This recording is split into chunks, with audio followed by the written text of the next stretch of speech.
I don't know about you, Gabe, but I gave that movie 10 thumbs up. Just an absolute crackerjack of a movie. Simply masterful in every way, man. in every way, shape, and form. That was that was just art. Just so, just a hint of piquancy in that Yeah. that veritable tableau of visual mastery. Yeah. You give a lot of credit to the director. He who needs not mentioned by name. He's not mentioned at all, huh? Yeah, he needs no mention. I know he's one of your favorites. Oh, obviously, he is by far the greatest thing about this movie. Of the many. He or she. She. You know what? I don't think it's even a human. I mean, how can a human being achieve such visual perfection? Actually, I rather enjoyed the movie for what it was. He, on the other hand, No. he looked like he'd been through a war after he stepped out of that I theater. still have that swinging garbage disposal CG crap just burned on my retina. It's just still there. Oh my god. I like this way more than I like the first movie. I really do. I do. Yeah. Yeah, I do, because the first movie was just like, it was stupid, but it wasn't stupid enough. I mean, the Teenage Oh Mutant... boy, this was stupid enough. I Okay. could say that much. Well, that's my review. It's stupid enough. I mean, blinded by nostalgia aside, that a lot of the things that made the first movie so stupid were just not fun things. There was just a lot of story mistakes. It wasn't very well written. It was just run of the mill bad. And then every once in a while, something gobsmacking stupid would happen, and then it's like, oh yeah, I'm watching a Teenage Mutant Ninja Turtles movie. And those were the moments that I lived for in that one of the worst movies of the year. I forgot where I placed it. I think I put it number 6 or number 5 on the year's end list. But this is what this movie needed to be. It needed to be loud, vibrant, stupid, and it just wallowed in its stupidity. And I understand where you're coming from, but you know what? I've never been there, that place where you're coming from, so I don't want to go there. It's I'll be the first to tell you that it's a very lonely place to be there. But all right, well, let's not beat around the bush here. Let's not beat around the bush. This is a Teenage Mutant Ninja Turtles movie. I know I understand. It's always been stupid.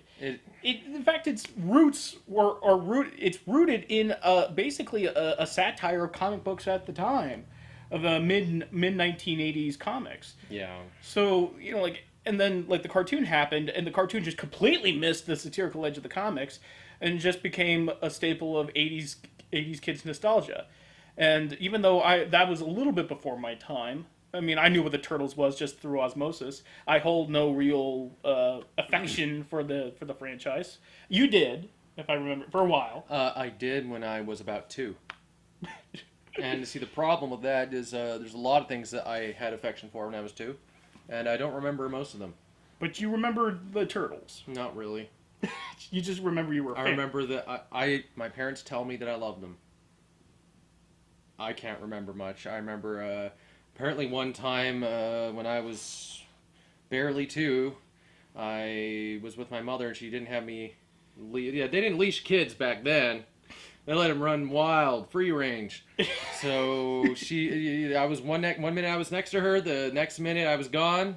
She had to, she couldn't find me. She told she had the counter call me up, and they eventually found me, walking out of the aisle with a big giant turtle, ninja turtle that was a stuffed ninja turtle that was like 3 times my size. I was just walking out and I was like, this is what I'm getting. That's the story. So I was definitely into turtles when I was that young. Oh well. And then to see your childhood love, barely remembered, represented in such a way that you squirmed in your seat like no other film. I think it's like the inner child in me. It's kind of just like trying to claw its way out to trying to remind to have any opinion about this movie. But you know what? It's all I got in the end was just CG nausea, cerebral nausea from too much CG. I can't. That's the thing about Michael Bay is that I have this just there's this meter, and once it gets to a certain point where the CG hasn't stopped yet and given me a break, I just kind of go into comatose. I just vegetable state. I was walking out of the theater. I went the wrong direction, and then I tried to play cool and say I was going to the bathroom, but that wasn't the way to the bathroom. So you were good thing I wasn't driving. You were in bad shape, and I think there was a reason why you reached for the beer instead of the Dr. Pepper. Yeah, I thought this Dr. Pepper tasted good. This this Dr. Pepper tastes like amnesia. Thank you. But like the first movie, as I said, was just stupid in all the uninteresting ways, and it just kind of buckled under its own stupidity. This embraced its stupidity. I'll give it that. I mean, it's like even though I was not there, I did pay attention to what was going on. Yeah, but this embraced its stupidity like no other, and it's like no other film I've seen recently. Yeah. And I come away from this saying like that was so gloriously stupid. So unabashed, just almost lovably stupid. It's not a good movie. I cannot recommend this movie to anyone who likes good movies. I would have gotten that experience, I think, if they had used like real actors for the turtles and other animals and other things. You mean, well, for example, like for April Noodle. April Neal. April Noodle? Actually, that's the child coming out. That's what I called her when I was a kid. April Noodle. April Noodle. Oh. And my parents, I guess they tried to correct me, but it was April Noodle. She wore yellow too, so it just stuck. But April Neal, they really should have used an actual, actress for her instead of that CG body double that is Megan Fox. Yeah. Oh man, this. I mean, besides it being gloriously stupid and just like seared into your mind just how cranked out this movie is. Besides all of that, it's still like it's still kind of squirms underneath its own like lore in a lot of ways. Mm-hmm. Like first and foremost, Krang is in the movie. But that's a villain I hardly know. Yeah, but like to the turtle fans, Krang is like top tier villain. Yeah. So, but like Krang is in the movie, but barely in the movie at all. Like he appears for one scene and then for the end. And I know why they did it, because having Krang on screen is one of the most repulsive and one of the most hard to watch CG moments of this generation. It's not like they did a bad job with him. It's just that he is such a disgusting looking monstrosity of chewed up bubblegum, as they called it, and he does. He's like kind of like Meatball if it was Meatwad? Meatwad if it was made into like a CG semi-realistic version of itself. It looked like if Meatwad was made out of brain tissue, and you got pretty much what he looks like. And you can't look at him for too long without just like, please cut to something else, please. Yeah. I know that's what the character is supposed to look like, but dude. And is it my imagination, or do the turtles look better this time around than they did the first time? I think they look a little better. Yeah, like there was an actual clear distinction between the stature of the turtles, whereas you're right. Yeah, like Raphael actually looked, even though he was the musclehead in the first movie, he didn't look any bulkier than say Donatello, especially Donatello. But here, Donatello is this thin, scrawny nerd, and even though he's a big hulking turtle, he looks like a skinny nerd while standing next to Raphael. Yeah, you know what? There was that distinction. That was better. Yeah, and trying to come up with positive things to say about this movie, because it was clear that even though everyone who made the movie did not like the lore of the turtles, it's pretty. You know what? Fuck you. What? Fuck you. What? You're gonna try to find positive shit to say about this movie, but you're gonna go brrr on Civil War. You really are an asshole. Jeez, man. Well, God. here's the thing. Like, my good things I got to say about this movie, the good things are very minuscule, are very, very and I want to get them out of the way. The Civil War deserved an effort. This does not deserve any effort. Jesus.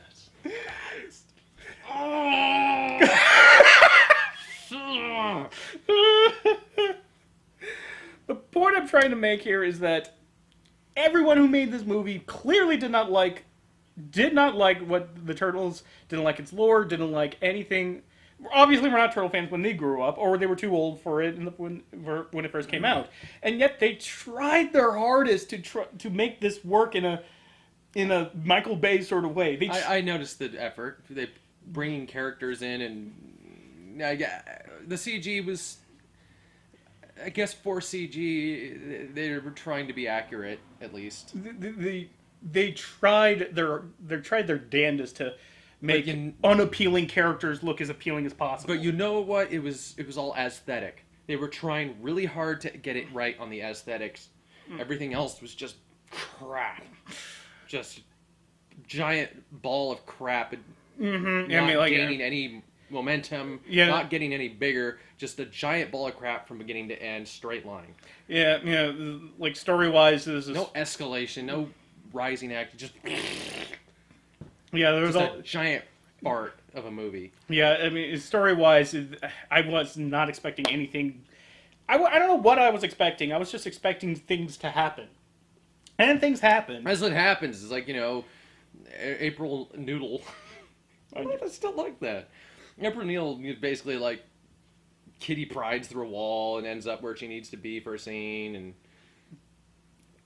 you don't know how these things really happen, but they need to happen. Yeah, and like half the dialogue in this movie is literally Donatello explaining technically what's happening in the plot using his magical hologram teleprompter.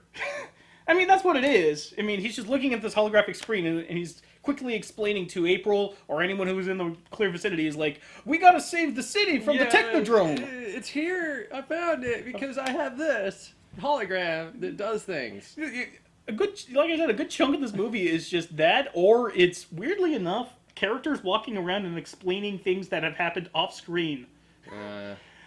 Like, we're ready to find this thing that's in Brazil that we know is in Brazil for some reason. Yeah. In a lot of ways, I would dare say it's very Sorkin-like. Yeah, I guess it. Wait, what? I just compared the Teenage Mutant Ninja Turtles movie to Aaron Sorkin, writer of The West Wing. Let's dial it down. Now you're just trying. No, but my criticism still stands that this is not just a poorly structured movie, it's amateurish. It really feels like amateur hour whenever anything is happening. Everything from the jokes to the plot progression, a lot of start-stop progression. But does it feel kind of like a kid wrote it?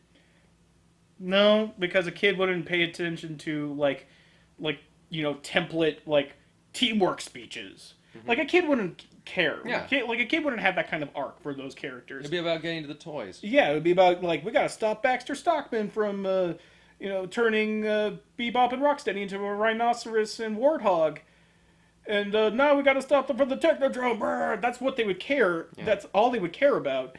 And in this movie, there is the barest, bare bones skeleton of an actual story here.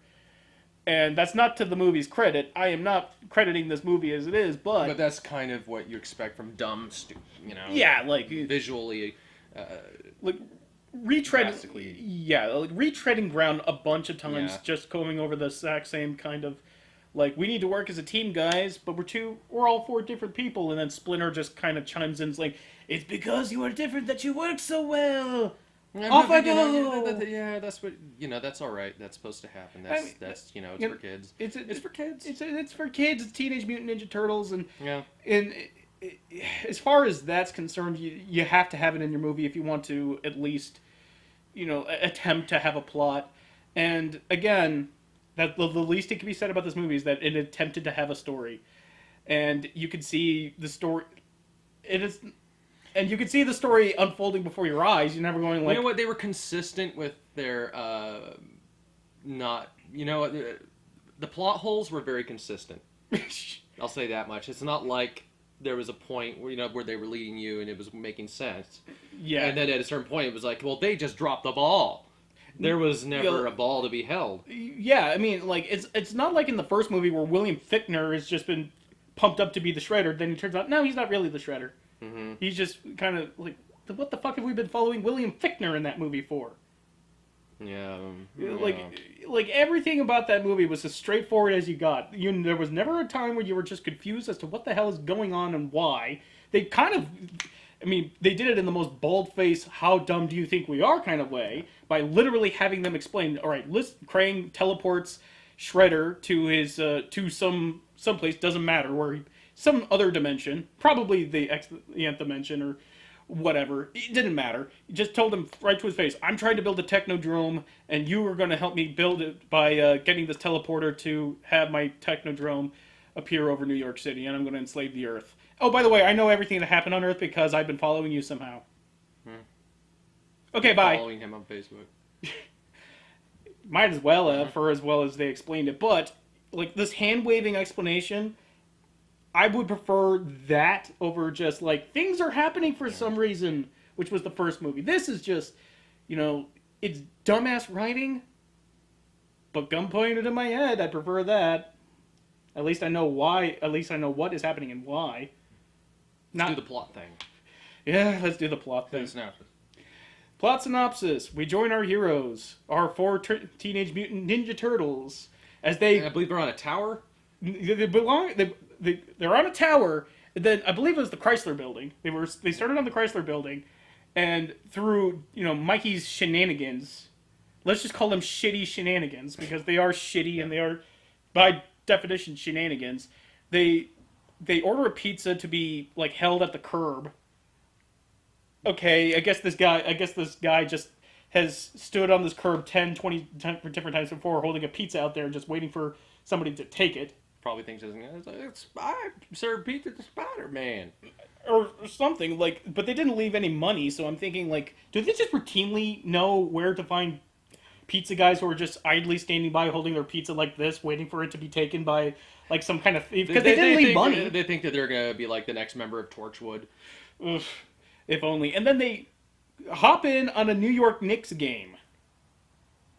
A New York Knicks... They literally hide in the Titantron inside inside Madison Square Garden, I believe. Yeah, the Knicks still play in Square Garden, I believe.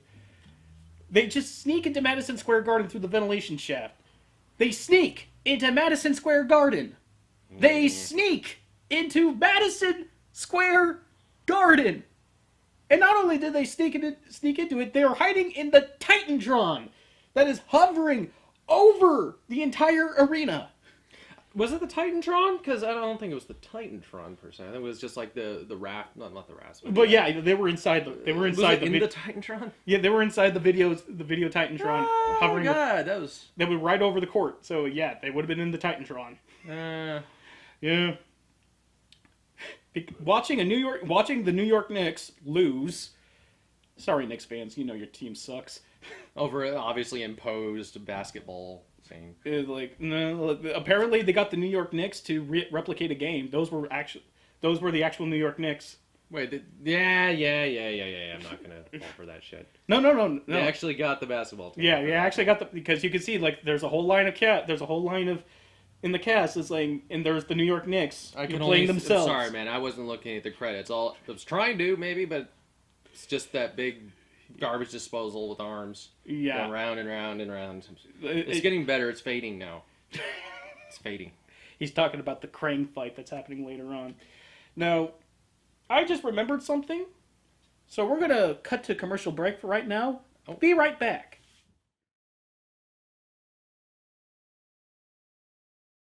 We're back. You really just did that. Yes, I really just went to my phone to make sure I wanted to check something very quickly. In I want to say 3 years, but we didn't. We didn't do 2015. But in the 2 years, this is the first time. This is the first time that either of us have ever done that. Yeah. This is the first time we've done this because I wanted to make sure what I was about to say was correct or incorrect. Really? You want to do that for Teenage Mutant Ninja Turtles? Yes, I do.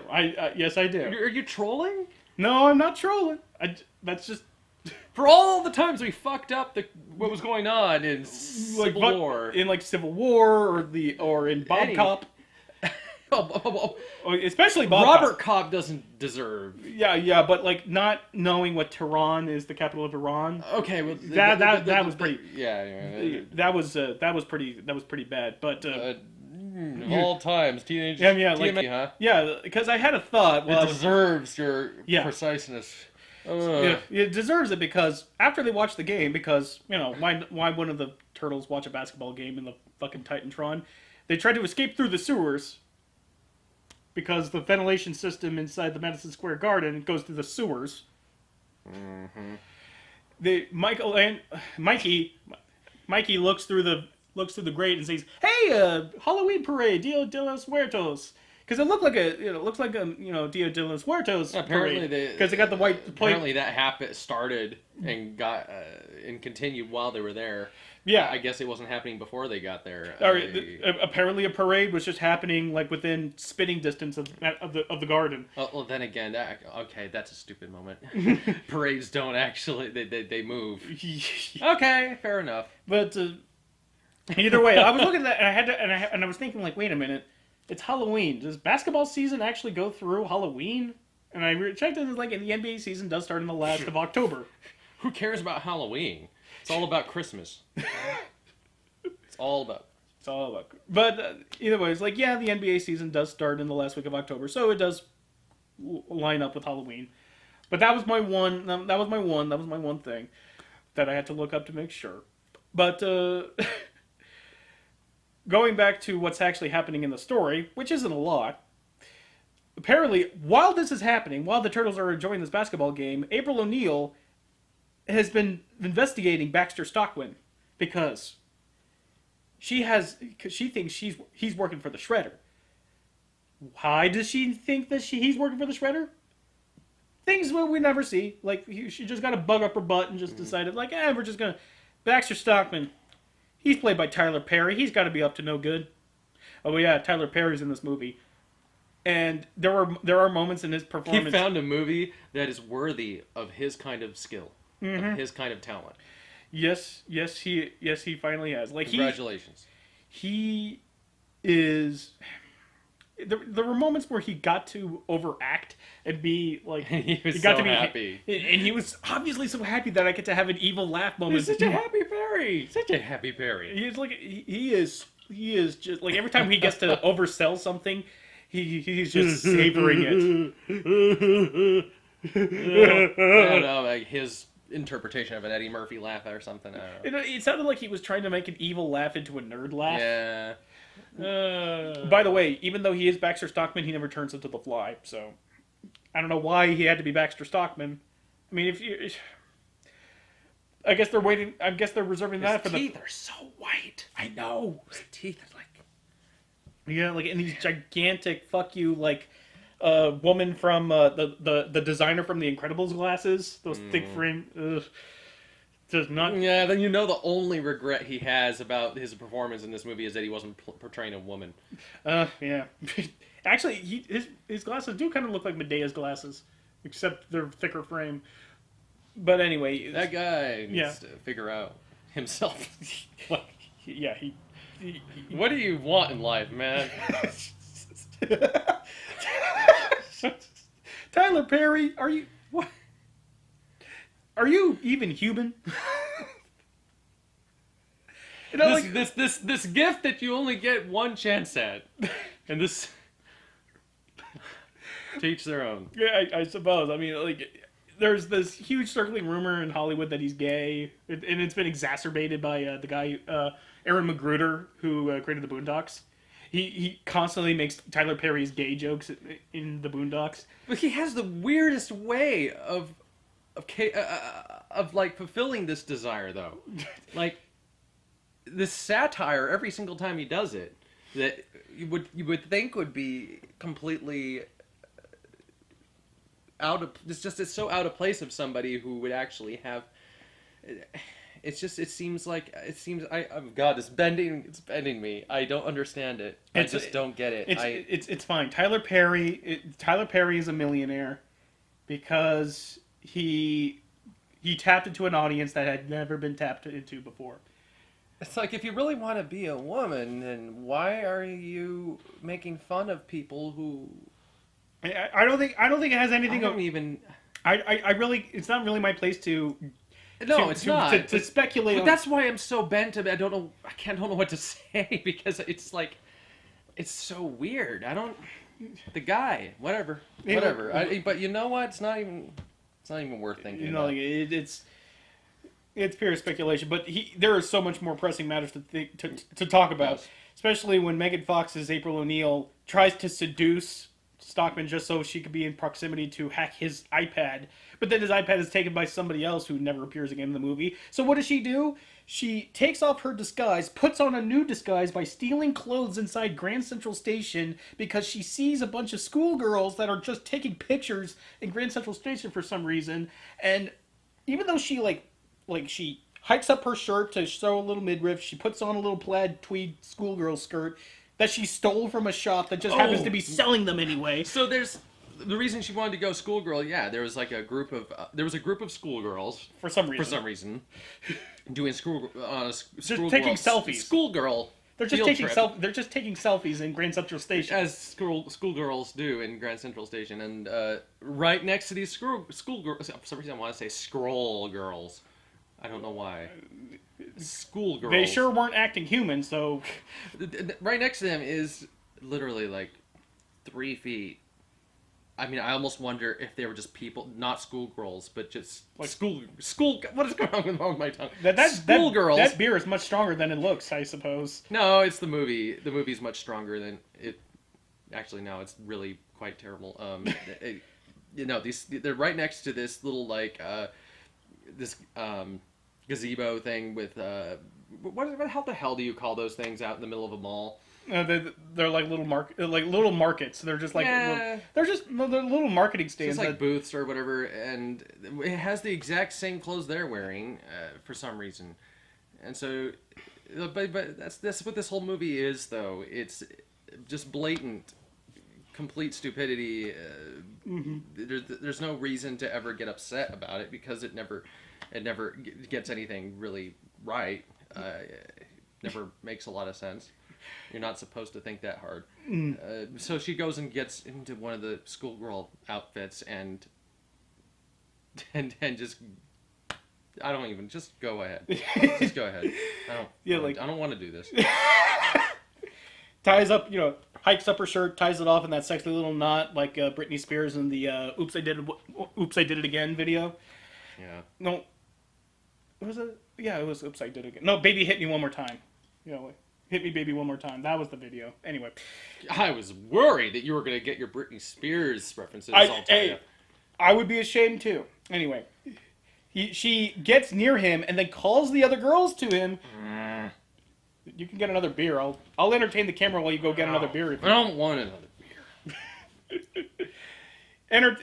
Literally calls the other girls like, "Hey, we got a guy here who wants to take a picture," and then like mindless drones that are just following the commands of their queen, they just descend upon the guy and then just start like schoolgirling it up. Megan Fox is a lot like Mila Kunis in Jupiter Ascending, in that other schoolgirls and other kind of let's say brainless people recognize her as their queen. They recognize royalty. They recognize stupidity. Entirely possible. But so she finally finishes the upload that apparently has all of Stockman's files about their plans to teleport the shredder into their safety zone. But I'm just left wondering, like, okay, the hiking up the shirt I get, the the skirt I get, but when did she take off her pants? Because she was wearing pants before she put on the skirt, and then it cuts back, and then she's not wearing pants. You know, it's weird that that's like still the fetish thing. Schoolgirl wearing a skirt and Yeah. tied up shirt, because it's like that's not how schoolgirls dress anymore in this age. No, that's... I mean, maybe like at certain boarding schools or whatever. Well, it's the whole Catholic schoolgirl. It's the Catholic schoolgirl idea. The chastity. It's the chastity. It's the chastity. It's the like she wants to know what being an adult is. Blah blah blah. Like it was never my thing anyway. But I don't know whose theme it is anyway. But they wanted to put Megan Fox in a skirt and show midriff, so that's what happened. Mm-hmm. That's long way to go to do that. Way long way to go. The thing is that I was upset at the time because I was how stupid that was. Not even trying, but the rest of the movie was exactly like that. So it was 2 hours. If like an hour in, you're still fussing over little bits like that. Mm-hmm. Well, I don't know. Good for you, I guess. If that's how you exercise your brain, yeah, whatever. Like if that's how you decide to spend your time. That's how if that keeps you going through the movie, and you're enjoying that, do it. But I eventually it became a blur of dumb. So I mean, there's just no point to try anymore. It's just. It was like I can't get upset for 2 hours over every single stumble. I just. Yep. So I mean, how many times I'm gonna get friggin' lines? I'm gonna look like an old man by the end of the movie. I'm gonna have so many lines in my face from cringing. I just fuck. Oh, it was so bad.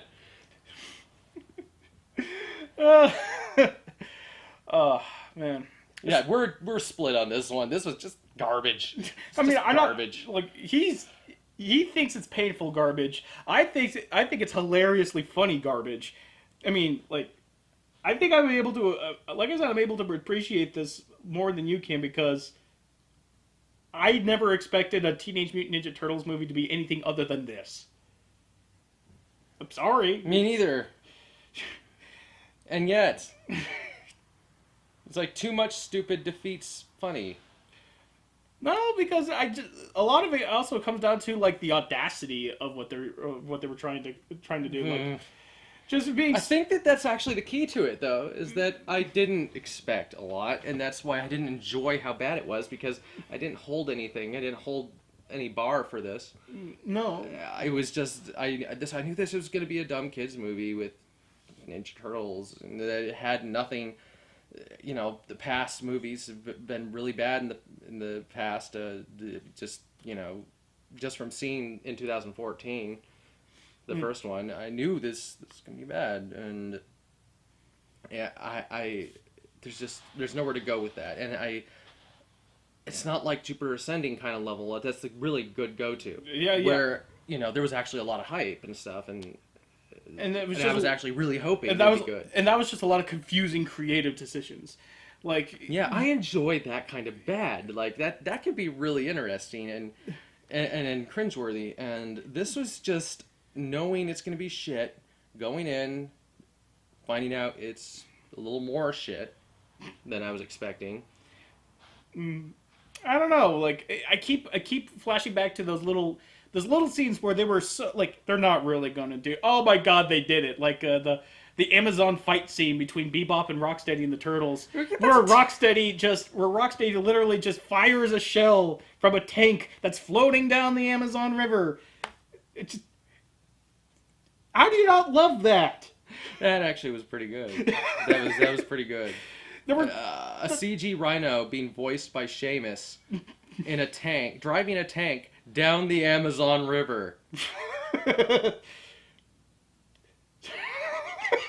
Donatello uses his bow staff. No, it wasn't. Yeah, Donatello. I always get the turtles mixed up. But Donatello uses his bow staff to steer a downed plane. Okay, that part of the movie, that was pretty good. That was pretty good. Oh god! But actually, let's talk a little bit about Bebop and Rocksteady. Yeah, that was this is like a lot. This is their film debut. There's their major film debut. The Secret of the Ooze had two different I forgot Taka and Razar. I forgot what those names were. And And people were bitching and complaining about how those weren't Bebop and Rocksteady. Well, you finally got Bebop and Rocksteady in every disgusting, just unfunny, and just really horseshit dumb. And Oh, they are. As dumb as they are. Oof. They are. Fart humor. They literally. Overdrive. They literally had a fart joke. I mean, like, saying that. Or, saying that they had fart jokes in this movie, it should come as no surprise. It's just how far they went out of their way to have fart jokes. It's not like a fart joke can't be funny. This just has to be executed properly. But when your clumsy pitch to the fart joke is, imagine the universe was created as a Big Bang, and then Rocksteady just flats out says like, I got the Big Bang for you. There you go. And then they just laugh because they're fucking Beavis and Butthead. Yep. They're Beavis and Butthead as Bebop and Rocksteady. That's it. Also, like, they get transformed into animals because apparently every living person has some kind of genetic linkage to some animal, like not just animals in general, but to a certain animal. to a specific animal that varies on person by person. So that's why. I mean, is that TMNT lore? I don't know. I don't think so, but I could be very wrong on that as well. But now. my problem is they're transformed into Bebop and Rocksteady, a gigantic rhinoceros and a hulking warthog, and their first instincts isn't anger for turning into animals. I'm really liking this. Oh, I'm really liking Feels it. amazing. And then they just revert to animal behavior. They literally eat spaghetti out of like a dog dish. Yeah. A gigantic dog They dish. got these like big barrels of spaghetti, or like, well, actually, I think it was like those pyre trash cans. It's like an oil barrel. Like it's an like oil barrel, yeah. It's like Yeah. an oil barrel full of spaghetti, which I guess the Foot Clan had made for them. Like, did they just like? Does the Foot Clan have a chef that is like a company chef that just like a mess hall for all its soldiers, all of its stupid, easily disposed of soldiers? That they just slop in like 30 gallons of spaghetti. So far, the only connection I really see between people and their past animals is that when they turn into an animal, they have to eat pasta. Because turtles eat pizza. Rhinos and warthogs apparently eat spaghetti. Spaghetti. That's just how it goes, I suppose. Yeah. Like, you might, if you turn into an animal, you might like raviolis. I might like... Tortellini. Like what Italian pasta and what Italian food would you eat when you're turned into an animal? So forget about the fun part of like what animal would you be? Like, what pasta would you eat? What pasta would you eat? I prefer baked ziti. Yeah. Penne. Ugh. Oh, yeah. But Bebop and Rocksteady are just on the truck that Shredder was in, that was being transported to who knows for what reason. And guess who's driving the truck? The truck. See, I'm telling you, this movie, it just twists your tongue up. Who's driving the truck? It's Casey Jones. Stephen Amell as Casey Jones. Arrow himself. Now, as some of you remember, or maybe not, but Stephen Amell also had a brief history in the ring. He had a feud with Stardust for like a hot... I do not remember this at all. Yeah, Stephen Amell had a feud with Stardust, and he wasn't, for an untrained wrestler, he wasn't that bad. Wait. Wait a minute. Was he a wrestler? No. Okay. Stephen Amell was an actor, but he does his own. Okay. But he does his own stunts. So it's. Was he playing Arrow at the time? Yeah. Did he go in as Arrow? No, he went in as Stephen Amell. Well, then he's lame. Should have come in as Arrow. I don't think the WWE could have paid Warner Brothers the rights to use Green Arrow. It would have been horrible. Would have been great. It would have been horrible. It would have been great, exactly. But that's not what we got. Would have been like Hurricane all over again.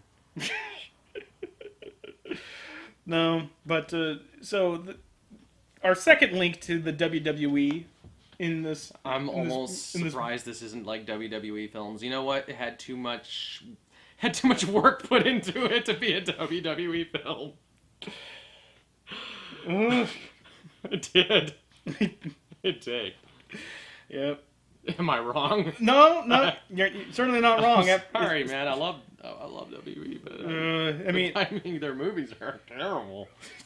Like, this had a higher budget because of all the CG. it had a higher budget because of the Chinese, like 2 different Chinese film commissions directly financed this movie, and I have no idea why. Like, I just have no earthly idea why the Chinese were so invested in the Turtle franchise, but you know, there they are. They just want so much for this Turtle franchise to happen. Very important to the Chinese youth, I guess. But regardless, Even though the Turtles themselves are based off of, like, Ronin. yeah, well, in an indirect way. Eh.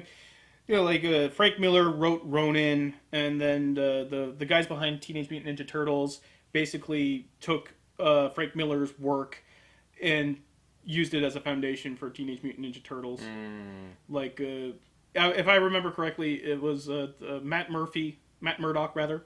Matt Murdock gets hit in the head with a canister of Radioactive waste. there's like chemicals, and that blinds him, but it also gives him his powers. In Turtles, a guy gets hit in the head with a canister of waste, but it doesn't explode. It just bounces into the sewers, and that gives. So, it's a lot of trivia stuff for the comic nerd to expound upon.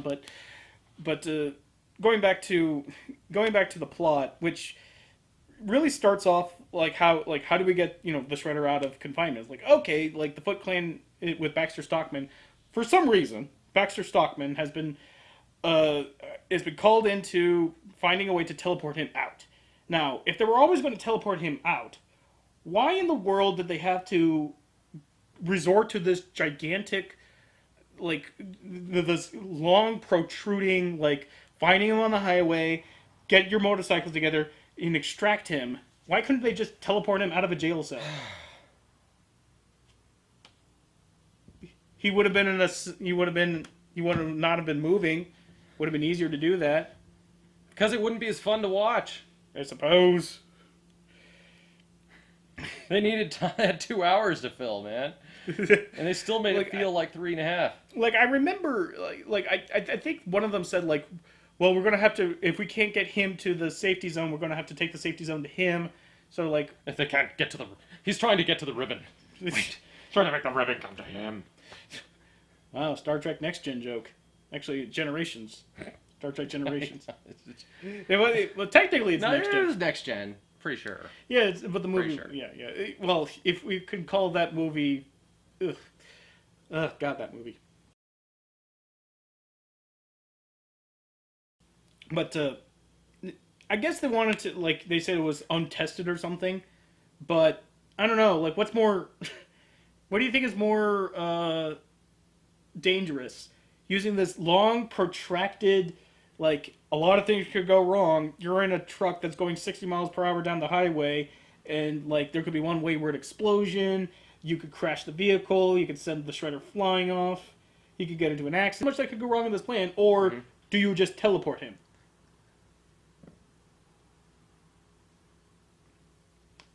I don't know. All I'm saying is like you. Like I said, there's so many incidents like this that. Oh. But he gets teleported. But instead of teleporting to the safety zone, to whatever safety zone they prepared, he teleports to Krang, and then the actual plot happens. So now Shredder's been reduced to the Krang's errand boy without Shredder actually knowing that he's his errand boy. He's going to take this. Like, he is remarkably well-adjusted and completely acceptable, completely credulous about seeing an alien for the first time. Like, oh, you're an alien. Oh, you want me to do things on Earth? Okay. Yeah, and Shredder doesn't ever do. I mean, he goes places and tells people to do things, and then he never gets to fight. Nope, never does. Because his bout with Krang, as it were, is just him being a giant. Like, he's about to he's about to throw a temper tantrum, but then all of a sudden he gets Han Solo'd from Empire Strikes Back, and he's left as a frozen ornament inside. But that's jumping ahead, isn't it? Yeah, but it doesn't matter. The point is, he never really does much. All Shredder does is facilitate the plot. Yeah. He has no real drive. He just says, "All right, I'll fuck the Earth over. If that means you get to kill the 4 turtles," which you just offhandedly know about because apparently you've been sending out feelers and keeping track of my whereabouts, which isn't creepy at all. Yeah, and you see him in his armor for a movie that loved its CG. You only see him in his armor for like a good 30 seconds Yeah, at most. yeah, at most. But so all he does throughout the movie is just he makes Bebop and Rocksteady because he needs some henchmen to go out into the Amazon and find parts of a teleportation device that are on Earth for some reason. I don't know why. Enter Seamus. Enter Seamus. Enter. I'm blanking on the guy's name, but he's a voice actor. He does a lot of voices for the Boondocks. Like he's the voice of the blind guy.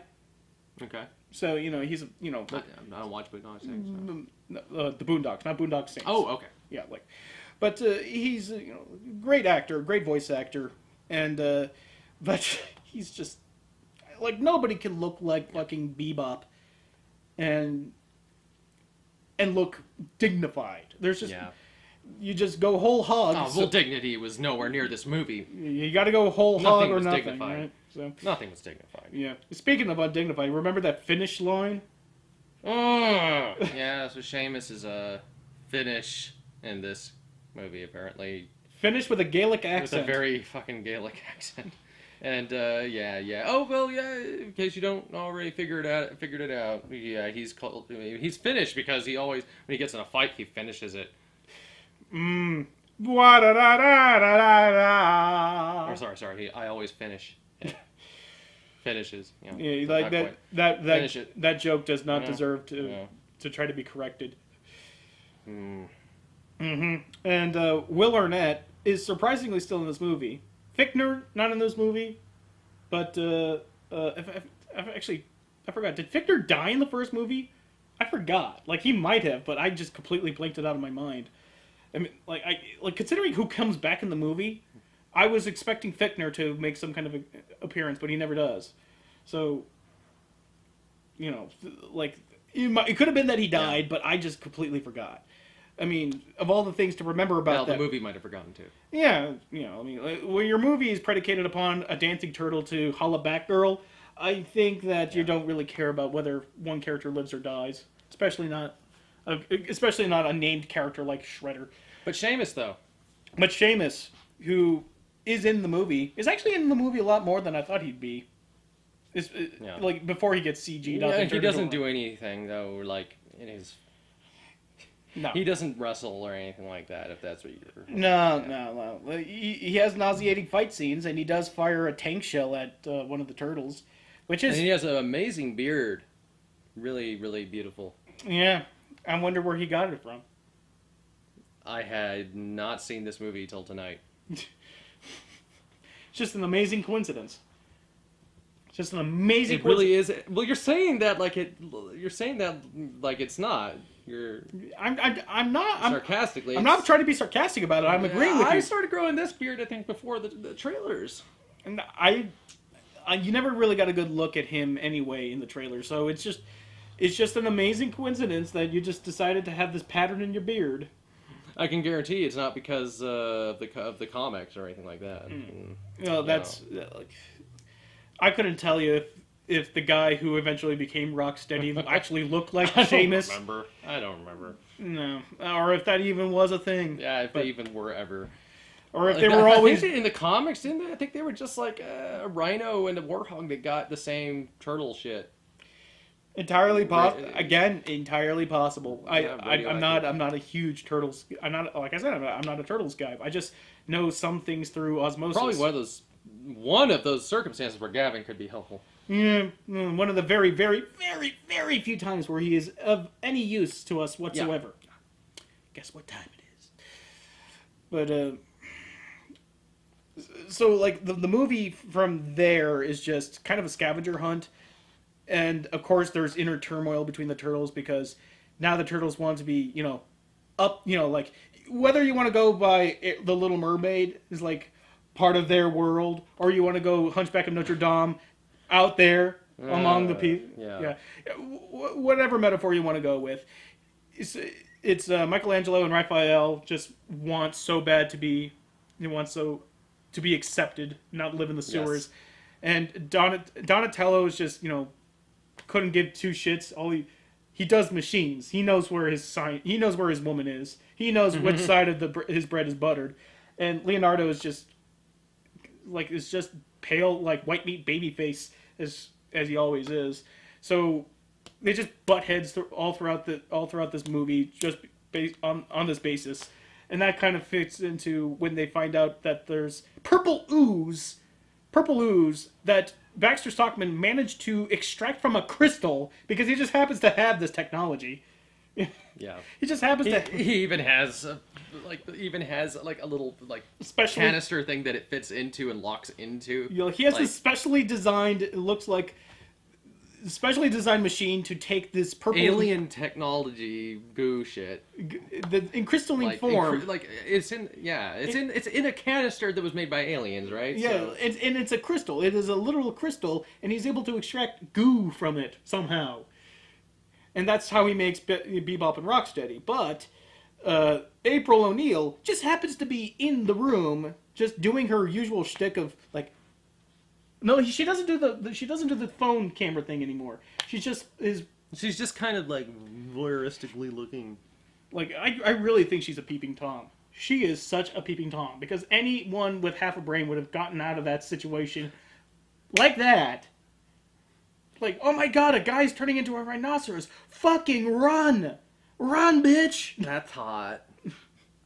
And of course, Megan Fox. Was that Seamus? Like, Megan Fox is such a terrible actress. Just a god-awful actress that her surprise face is just her, like, ooh, face. You're watching a man turn into a fucking animal, and this is the best face you can like, come on? It's, oof. But she steals the crystal and gets herself into April O'Neil trouble. It's April time, getting chased by the Foot Clan. And who shows up but Casey Jones in the hockey mask and slapping pucks around, which I guess that was a character. Oh yeah. On one hand, that I can tell that Stephen Amell really wanted to do this movie. He grew up with the Turtles. He wants to be Casey Jones because that was like the one human, like their one human ally that wasn't April. Yeah. Was Casey Jones. But and it shows. Yeah, and even though he's scraping the barrel for people. No, I wouldn't say it's scraping the barrel. I don't know. Maybe Casey Jones was the shit in the comics. I don't fucking know. Well, it's just too long ago for me. What I was about to say was that even though the movie doesn't really have him doing much, he's he puts on his hockey mask, which he just has. He just has like this. He has the hockey mask and he carries his sticks around in his cop car. No. I forgot. That wasn't his cop car.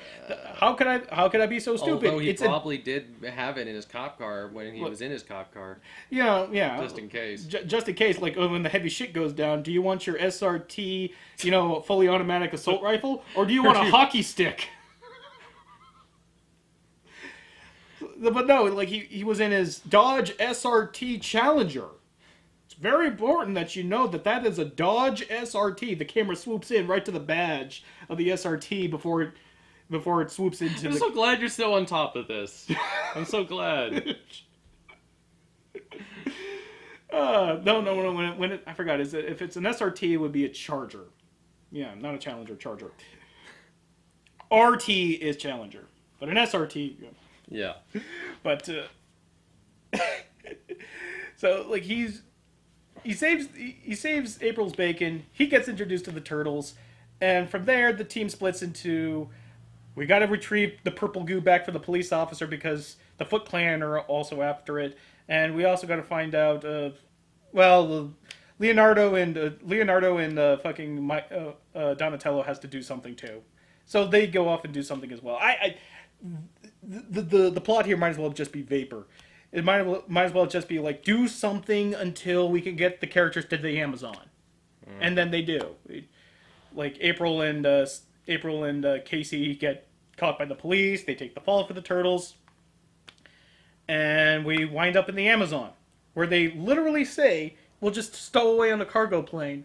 Like there's a cargo plane heading to Brazil from New York within an hour. Yeah. And And the funniest part about that scene is that even though I guess there was a tank on it too. no, that wasn't the plane with the tank on it. The Foot Clan plane was. Or the one- that was the other plane. yeah. The Foot Clan plane had Yeah. the tank. But the funniest part, but that leads to the funniest part in the movie, where they just where they say like, "Hey, they already left, and their flight path is going to cross with ours." Conveniently enough, let's jump out of the plane. Woo! You know, that was the moment where I wanted to applaud the movie. Like, you just give no fucks. You just give no fucks, do you? You just want your awesome shit, and you're gonna have your awesome shit, regardless if it makes any sense. Very kid style. Yeah. Yeah. And that's fine with me. Like, I can understand that. like I mean, I'm not saying for one moment, like I'm not saying that movies need to do that. I mean, but this movie gets a fucking pass because it's the Teenage Mutant Ninja Turtles. Yeah. If they tried to pull this off in like a Marvel movie, they would get fucking derided, as they really should. But you know, I was kind of hoping for a dark and realistic, gritty kind of movie from this that would take it in a whole new direction. I mean, like it's not like the fucking X-Men movies where they just never could figure out what they wanted to be. And that's the first movie was sort of like that. And like there was just way too many serious, I wouldn't say dour moments, but there was just way too much serious like what are you really going for? This is just like wholesale crazy and just like fucking Bebop Rocksteady, fucking like jumping out of a plane, just throw everything at the wall and and just damn the consequences. And though those consequences be dire, I think I came out the other end of the movie, just saying like better than the first one, just by virtue of insanity. It probably was better than the first one. It probably was. By virtue of insanity, it wins. Still a piece of shit. It's a piece of shit, but I can remember things in this movie. I can't remember jack shit in the first movie. That's true. There's a part where Seamus Rhino drives by on his motorcycle and brogue kicks someone kind of.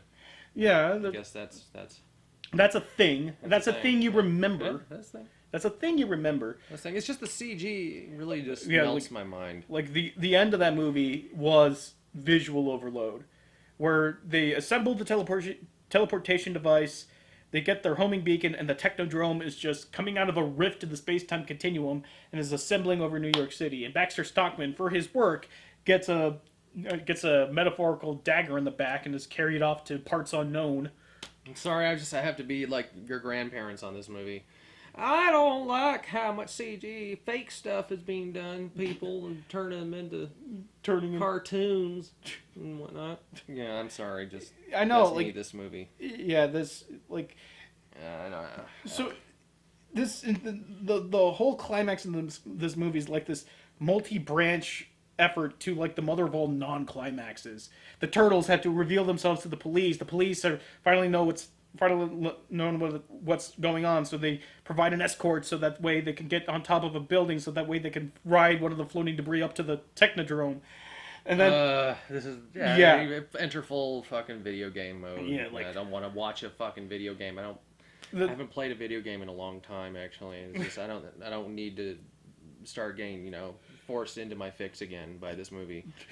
Like four different paths by our heroes trying to stop the Technodrome, and the fight with Krang is one of the most unfollowable.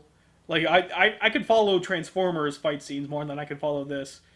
It was literally Krang as this gigantic alien monster swinging around, and the camera's swinging around with the turtles. Yeah. And because there's floating debris everywhere, and everything is the same kind of palette of metallic gray, and you couldn't tell what in the world was happening. And the only way to stay sane in that moment was to just shut it off and not even try to attempt to follow it. So every time I would cut back to that scene, it was just like, okay, time to turn off my brain, even more than I've already turned it off. You got turtles, doing their flips. They look like balls of green, and then you got, the trash compacting machine thing that's all a bunch of gray blur, and then things happen, and the CG specs get close to each other and mix a little bit. Basically, it turns into a nice mud color. I love that. You're just like, things happen. Which, granted any good movie. It's why I can't watch. That's why I just can't stand watching any Michael Bay films, anything produced, directed. It's just the CG is just too much. It's just overload. It's overload. It's not well used. The CG is not meant to be like. I just don't really think it's meant to be your top medium. It's supposed to be used. I think it's best used when it's implemented, when it's assists, when it holds bolsters things. Not when it's just I have a little bit of real moments coupled with lots of CG crap. So I think we can And I can't wait for Warcraft, obviously. oh man, like this is talk about murderer's row of movies. We have to endure the fucking Infinity Gauntlet. We gotta from this we move on to, I believe, Warcraft is next week. Oh, I could just This is just a warm up. Yep, pretty much. But This is just the half shell. We're going all in next week. like if there's any more, like if there's only one other thing to really talk about in this movie other than Will Arnett just continuing to be the boat anchor, like the comedic boat anchor on this movie, where he's just like completely weighing down this movie, is Will Arnett just like, I don't know why they decided to drag him along. He already served his purpose by finding the fourth hidden camera in that transformation scene, so that way they could prove the innocence of both Stephen Amell and of Megan Fox in the eyes of the police. They let him go out on his own a lot more in this movie. Yeah, with really stupid shit, like where he's putting hot air. He's blowing up these little Ziploc bags full of his air, so shutting them so that he can sell his hot air. So he could sell his breath because he took credit for saving New York City in the first movie.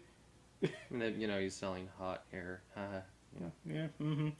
And there's a really unfunny scene where he's trying to find the source of a camera, and he rips out a cord, and it turns out it's back to the place where he was, and he just takes the footage and just goes. It's like, well, that was time wasted. Still better than the shit they had him doing with Megan Fox in the last movie. I mean, granted, there was no scene where Megan Fox. It's like, what are you doing, Megan Fox? That's dangerous. She's looking out the window, sticking her ass in his face, and he's like, "Oh no, you keep doing that. That's a great idea." I mean, that was the most. They said that was convoluted to the point where I could laugh at it. That was like you really just wanted to. But if you want to talk about like the absolute nadir, you really wanted to objectify her so bad. But if you really want to see where Megan Fox looks absolutely goddamn terrible, her and Will Arnett are hiding out from a Foot Clan soldier. They peer over the Foot Clan soldier, and he's like, and she's just like, "You go take him out." He's like, "Why me?" And then she just points to herself as if to say, "I'm a woman." Oh God, yes, that's. You wonder why I hate this movie so much. I had finally gotten to block that out. But yeah, no, this... Like, she does this, like, I don't know what she meant to say. She's like, why don't you go? And she's like... Like, because I'm Megan Fox, I got the constitution of a piece of tissue paper. I have no idea what she meant by, like, that, other than, like... There's only two scenarios. One, because I'm Megan Fox and I have the constitution of tissue paper. Or two, I'm a woman. Yeah. That's the only two connotations I can get from such a gesture. And either way, does not make her look good. Or at least she only throws herself under the bus with option one. And sure enough, Will Arnett just drops himself onto the Foot Clan soldier and just takes him out. God, the Foot Clan soldiers were just pussies in this movie. Yes, they were. Everyone could take him out. A guy with a hockey stick and a puck took them out. Took out multiple versions of the Foot Clan soldier. Hell, the Shredder's main lieutenant got taken out by both of them, by Will Arnett and Megan Fox, with a laptop computer. Just slaps him down. They did, and of course they used the getting rid of Tyler Perry. They used the joke of he's only going to be a footnote in history. Yeah. Footnote.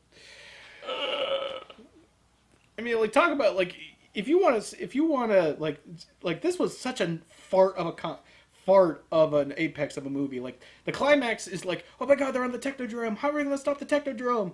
And then it's just like, oh, we stopped the teleporter, and the beacon's going back into the rift. Well, okay. He says, next time I'm back, I'll be 1,000 times stronger. And Maybe you guys shouldn't let that happen. maybe we shouldn't. Maybe that's a bad situation. But everything about that, like the build up and the payoff was just so unbelievably weak. It's one of the worst climaxes in film I've ever seen. Yeah. Just- Whoa! You have something bad to say about this movie. I've had plenty of bad to say about this movie. Yeah, but not without it being, like ironically bad. Well, I find the majority of this film ironically bad. Like, But at this point, you At this actually point, seem like legitimately I'm upset. I'm legitimately upset on multiple fronts on this, but like I really like by the lengths of which they had to go to get to this point, like this epic stare down of like New York City is going, like the whole world is going to be destroyed by the Technodrome, and then like the solution is like we're going to fly the little beacon on a drone, And yet and it was less of it was less of a drastic situation than X-Men. it was like we had to go all this way for this climax, and this is what we get for the payoff. Is just such weak sauce. Yeah. I mean, there's no ironic enjoyment out of that, but there's plenty of ironic enjoyment out of the audacity of this film, and that's the one thing I could take away is like this is an audacious film, Oh, absolutely. and in a movie community where everyone is trying to play it as safe as possible. Okay. I can appreciate audacity, but that's only because of what movies are by and large right now. If this were like the mid late '90s, where people were just making weird '90s action movies, I would not be able to appreciate it like that. Not in the same vein, like not in the same time frame where like movies like Blade and the Mask were coming out. Like nothing yeah. like a lot of like spectacle action movies or spectacle weird movies. Hell, in a time where fucking Monkey Bone came out, where I still haven't seen that movie. you don't need to see it, I but know. you really don't need to see That's it. why I never But get like, to it.